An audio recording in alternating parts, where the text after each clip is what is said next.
Hey, Kermit Weeks here, Fantasy of Flight, and this is going to be session number 2 of the KERMIE Qs. Appreciate everybody sending in your questions. And as a reminder, the reason I'm doing these, I can't respond to everybody's question on YouTube and Facebook. We try and do the best we can. Filmer is basically, you know, grabbing as many things as we can condense, and we felt this was the best way to make the use of everybody's time. So anyway, kind of get started here. The first kind of question here from Andrew Scott, Paul Saban, and Sean Scott, and numerous others.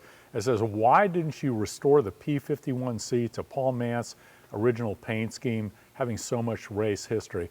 The C-model racer that I had was actually the airplane that Paul Mance won the Bendix in 1948, which was really kind of the last year that they held it before it kind of went into the jet period and stuff, you know, after that in the 50s, and I think the Air Force and the Armed Forces, you know, really kind of got more involved.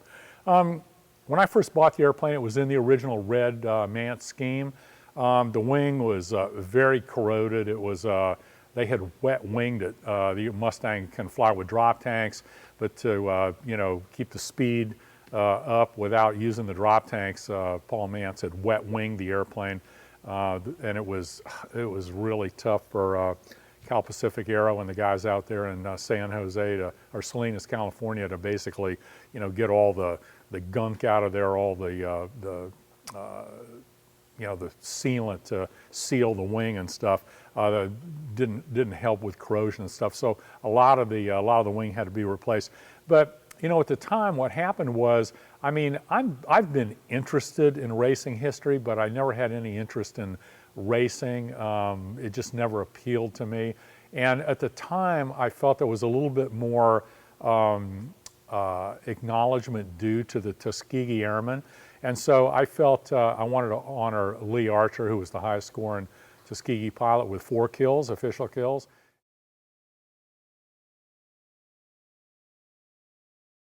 I wanted to do an airplane to promote the Tuskegee effort, and you know, you were the highest scoring Tuskegee pilot, and I felt that the paint job was interesting and represented a thing, and you're a great representation to a great group of people. So I'm proud to, and I'm certainly the fact that, you know, you're still around. A lot of your compatriots aren't around, you know, and for you to be able to enjoy this is an immeasurable joy to me too. So it is, and I'll tell you that those of us who are still around will appreciate it as much as I do. So I apologize to the race fans out there, but I kind of felt like at the time there was a more pressing precedent that needed to be set for the Tuskegee Airmen. So let's see, a couple of questions here about Hurricane Andrew. Rock Kite Man 2001 says, years ago, I read somewhere that when Hurricane Andrew hit South Florida in August of 1992, August 24th, by the way, your B-17 at the Tamiami Airport lifted off the ground and drifted a mile away in the hurricane force winds. Is any of this true? Yes and no. What happened is as the hurricane was coming, you know, towards Miami, we knew it was coming. I got as many airplanes crammed in the hangar as I could. We had probably 6 or 7 that were sitting outside. I flew my Ford Tri-Motor down to the Homestead Airport, and we had it inside a big hangar. And the 2 airplanes that were left outside that there was no room for were the Birchinall B-17. And we had it tied down with 12 3/4-inch ropes. You know, we'd cinched it down really good. And the B-23 was outside that, and it had the wings off. And basically what happened was, I came out the next morning, the whole hangar had collapsed on all my airplanes, which was actually a blessing in disguise, because there were some airplanes that were outside that had just flipped and tumbled and the engines ripped off. There was nothing left to rebuild. I was very fortunate. I'm like, where'd the B-17 go? And basically, when the winds were coming through Miami, you know, as the hurricane was going by, the winds were shifting. And from kind of like the northeast to the northeast as it went by, as we were on the north side of a 165-mile-an-hour sustained wind hurricane moving 30 miles an hour. So if the hurricane was basically moving like this, we had not only the sustained winds of 165, but the 30-mile-an-hour winds on top of that it was moving at. So sustained winds were almost 200 miles an hour with gusts. Anyway, so I came out and I'm looking at my hangar. I walked around. I go, what happened to the B-23 and the B-17? I went out to the edge of the ramp. There was not a rope to be seen tied down on the ramp. They were all gone. There were none on any of the airplanes when I finally found them. And I basically could see the tire tracks and the tail wheel of the two main wheels on the tire tracks of the B-17 heading off to the southwest. I got in my car, I followed it, all the fences were down. The B-17 never left the ground. It basically backed up about 1.25 miles. It went over curbs. It went power poles that were getting knocked down. Eventually, unfortunately, it jumped the railroad track embankment. It backed up into a bit of a forest, and then it had that windbreak from the railroad embankment, and there was a couple of trees that actually went through the trailing edge of the wing and ended up hitting the rear spar. So anyway, that stopped, and believe it or not, I think the B-17 broke loose first, and then the B-23 broke loose second because the wind shifted, and the worst damage on the B-23 was when it hit the B-17 1.25 miles away. Oh my God. And then a couple of days later, we were sitting there, we were trying to sort things out, and we're trying to secure things, and the fences were down, and we're just trying to do the best we could to secure things initially. And we were overlooking at the B-17 and the B-23, and the B-23 had jumped over the embankment and hit the B-17. And we were sitting there, and all of a sudden, here comes this truck coming down the railroad track. You know, they can put the little wheels down, and then the truck drives on the rails, and they were from the railroad company. And we were sitting there, and the guy says, you know, talking about the B-23, and the prop was hanging out over the track. He said, man, he said, you better move that or take that propeller off. He says, there's a train coming through here in about 3 hours. So we're scrambling, trying to find the propeller tools to, you know, take the propeller off. Anyway, we finally did. I can't remember when we finally moved them all, but at some point we would have gotten some cranes, lifted them over. I don't even remember that part. There's so much that I can't remember. Anyway, so the B-17 and the B-23 never left the ground, but what they did is they basically faced into the wind and they backed up 1.25 miles. So somewhat true, but not, they never left the ground. Phil G. asked, Hurricane Andrew in 1992, August 24th, damaged many of your precious aircraft in your collection. What have you done to ensure that your lifetime's work is safe from a repeat? I remember sickening images of serious damaged works of art. Well, first of all, Fantasy of Flight here is in the middle of the state of Florida. And at the best, I think we could see a Hurricane 2 here. When Andrew hit, it was a 5. It was a nasty 5. And it was moving 30 miles an hour. And by the time it got to the other side of the state, it was down to 80 miles an hour. It was basically a Hurricane 1. So they tend to dissipate pretty fast once you get them over, the land. And so, like I said, there was one year, we had 3 in a row within 6 weeks. They were all Hurricane 1s. That's kind of like an afternoon thunderstorm, a bad one in Florida, you know, so they're not too bad. Irma went by in 2018, I think, or 2017. And, you know, it wasn't too bad. It was maybe a big 1. So I think a 2 is the worst we'd have here. The hangars here at Fantasy of Flight are made out of concrete. You know, we've made assurances that the doors and the locks and the pins, you know, so we've thought about it. But like I said, I think the worst we'll ever see here is a Hurricane 2. Adrian Chupp asked about the Weeks solution. I purchased a model of a Weeks solution biplane secondhand. I really like the model, and I would love to hear more about the airplane. I know it was very successful in aerobatic competitions. Where is it now? It was interesting. Hurricane Andrew, there was a major fork in my path of life. There was 3 things that happened that kind of shifted my reality. The first one was I ended up basically, I realized I was done with aerobatics because both of my aerobatic airplanes got crunched. At some point, I hope to rebuild them. I feel I need to do it myself. You know, I got to get back in there and, you know, have my hands working on the airplane. The Weeks solution basically took a beam right through the cockpit Fortunately, it bent the airplane in half. Fortunately, most of the wing structures, the center section structure, and the tail was okay. You know, I can just split that out and splice some pieces in. That's not going to be a big problem.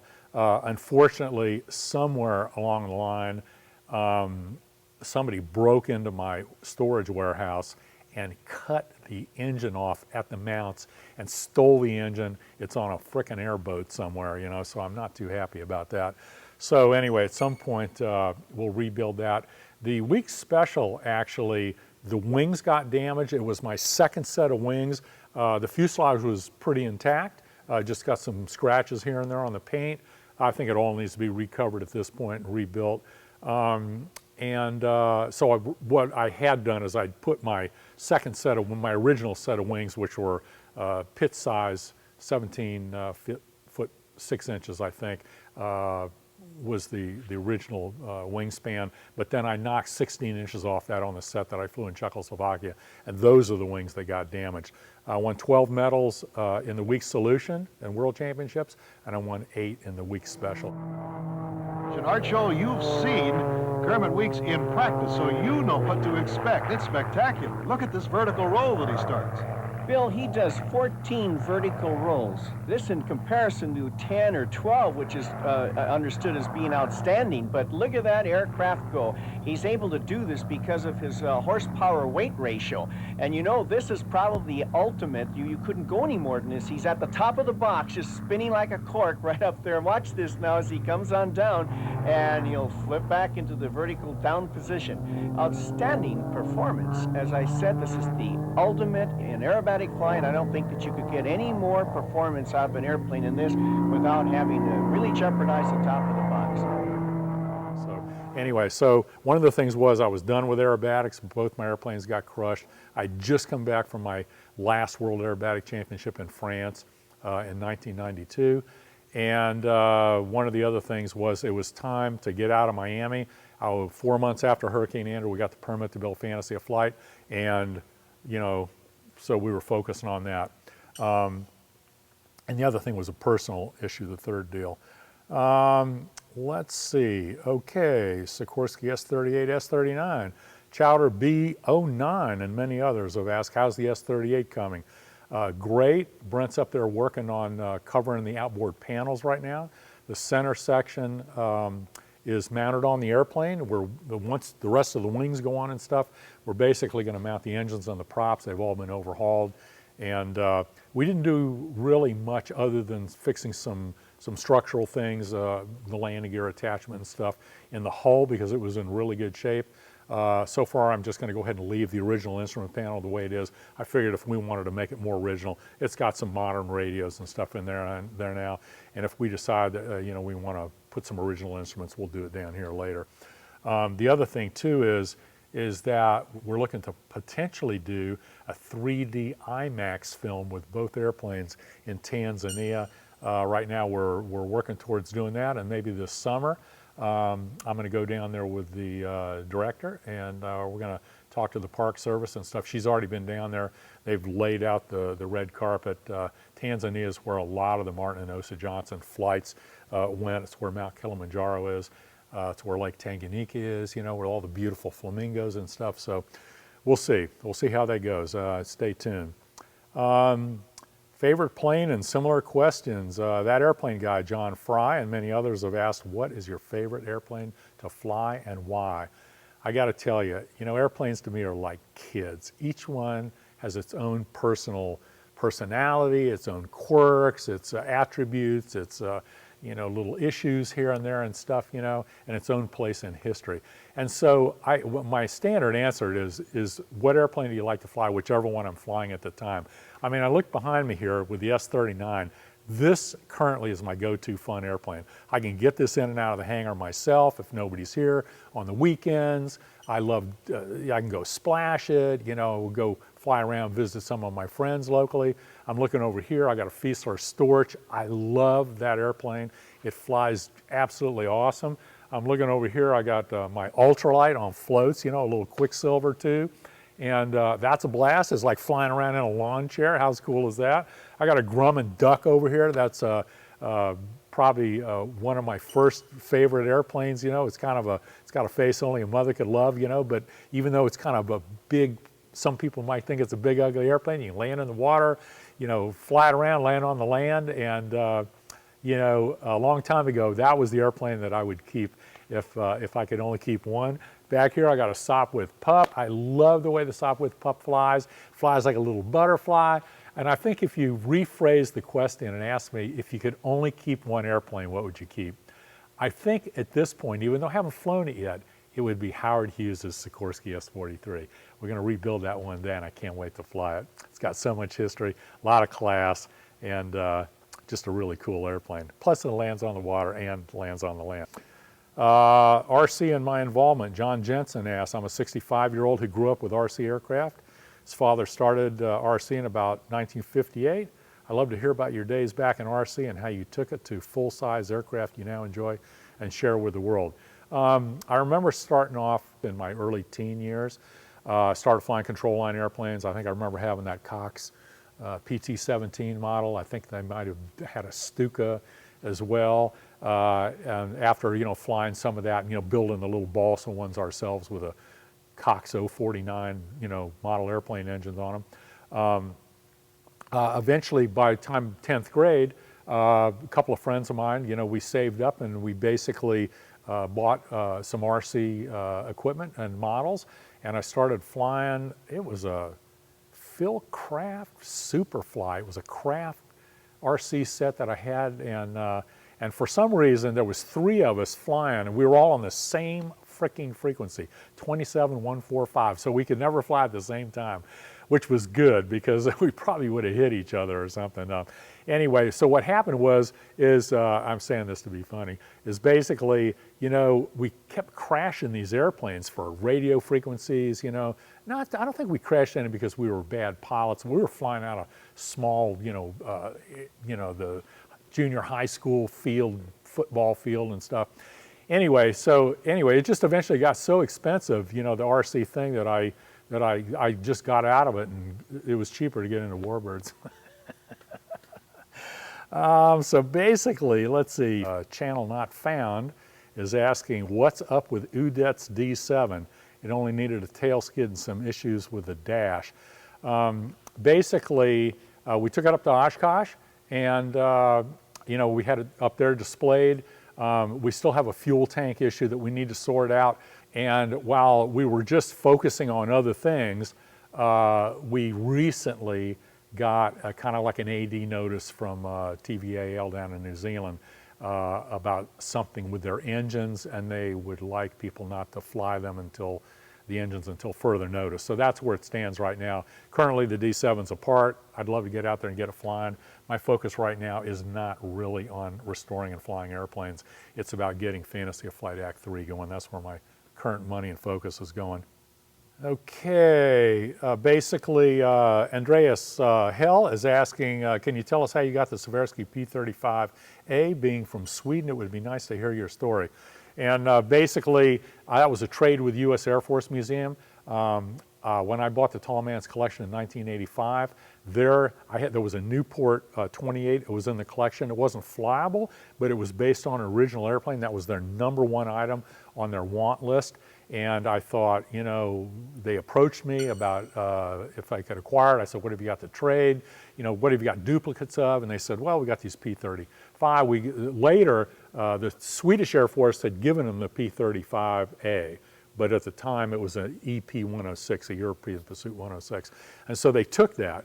And then basically, later, they did a trade, they got a Seversky P-35. Well, when we went to do the trade, the curator at the time and I was unaware, he was unaware, and they said, well, we're going to keep the P-35, we're going to let you have the EP-106. Now, trust me, it wasn't the P-35 for the one Newport 28, there was some other stuff. I got some B-29 stuff out of China Lake, the Grumman Duck, and the Tallman's airplane went up there that was in Murphy's War, and there was some other stuff that kind of filled up the deal. And so what happened was, after we got the airplane down, I started doing some research as to what the history was, and come to find out that there was 120 that were built, 60 were delivered to Sweden, the war started, and our government said, we're not going to send the other 60 because we're afraid, you know, the enemy might get them. So they redesignated them as P-35As. They sent them down to the Philippines, and the rest is history. They gave me the wrong airplane. Later, we tried to do a deal to do it back. I was willing to help them out, but then Congress came in, our government, and said, no more trades right there, so it kind of shut the deal down. Now we've got so much invested that we're going to continue redoing it the way it's done. So anyway, with that, you know, I appreciate everybody, you know, continuing to send us questions, and we'll try and answer them and get out some KERMIE Qs the best we can. So thanks for listening, and come see us one day.